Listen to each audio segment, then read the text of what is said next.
Guys, nagluto tayo na ensaladang talong. O, diba guys? So yummy. Hindi ko pala na ano yung ingredients niya. Ang ingredients lang niyan is talong. Nilaga ko siya kasi hindi ko naman siya maihaw. Sibuyas, bawang, tapos dahon sibuyas, tsaka kamatis, of course. O, diba? Yummy. Luto na yan. O, diba? Bilis lang.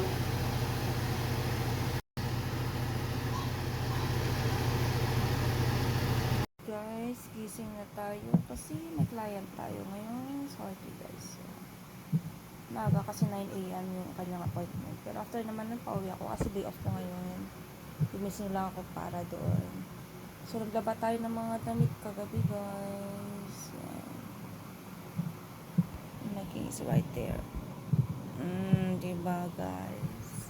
So, pangala tayo. Paano tayo malate? Guys, nakabis na po tayo. Punta tayo sa client natin ngayon sa Ortigas. Day off natin, pero may client tayo. So, business first. So, ito yung suot natin. Hindi ko alam ano na tawag dito sa jeans na to. Diba? Flare pants pala. Diba? Nakalimutan ko na. Kasi tagal ko nang hindi nag-jeans. So, let's go, guys. Lalakad na tayo. Malilate pa tayo sa ating client. So, Monday pala ngayon. Medyo matraffic pala. Kasi usually pupunta ko dyan weekend. Either Saturday or Sunday. Ngayon, medyo traffic.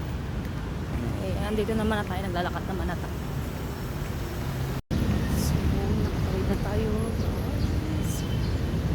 Medyo traffic. Ang dami mga tao. Monday pa lang. Dito naman na tayo naglalakad.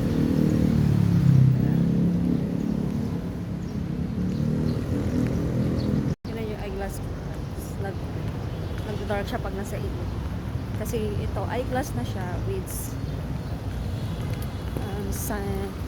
tawag doon. Basta anti-grad na siya na may pang UV siya. Para pagka nasa under the sun ako, magda-dark siya parang sunglass. So, dito na tayo guys. Diyan tayo papunta. Maglalakad pa. Baka dyan na lang siguro ako sasakay mamaya. Oh my God. Wala. Lalakad pa rin ako papunta dun sa Mega Mall. So, dito sa tayo sa client natin. We are going home.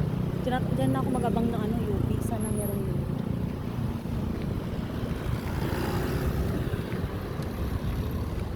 Lang naman mag-taxi tayo.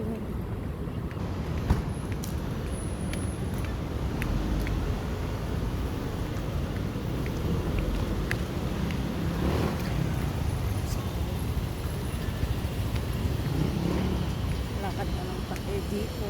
For the first time, mag-uwi ako dito sa lugar na ito. Dito ako naglakad. Nakauwi na tayo. Nalakad na tayo. Ang ganda ng garden. Tumamela ata. So, nalalakad na tayo dito. So, first na. Dapat lang ng client ko. So, cute.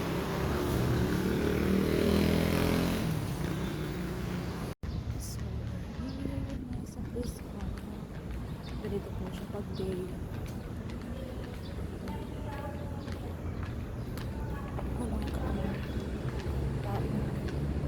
So guys, nakauwi na pala tayo. Kalimutan ko mag-video kasi gutom na ako. So, kanin, nag-coffee ulit tayo ng black coffee, tsaka yung niluto ko kagabi. Diba? Yung ensaladang talong. Sa Ilocano, sabihin nila na puki-puki. Guys, nagluluto naman tayo ng ginataang puso ng saging. Yung ito, para sa atay sana. Kaso ang tigas pa ng atay. Bukas ko na lang lutuin. Lambad na rin ako.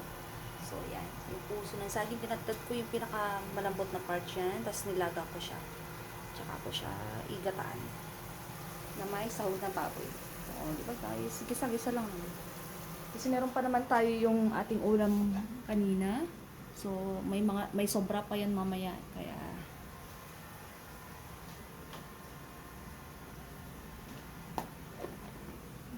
di ba? Tapos bukas na lang yung atay ko lutuin. Ngayon, kinataang puso ng saging na may halong kate ng baboy. Di ba guys? Gulat pa ako. Nag-order ako ng maruya. Kasi nagugutom ako. So, ulitin natin. Yung ginataang puso ng saging. So, pakuluan lang natin yan ngayon. Sa mahinang apoy lang muna. Pahinaan lang muna natin. Guys, kain tayo ng maruya.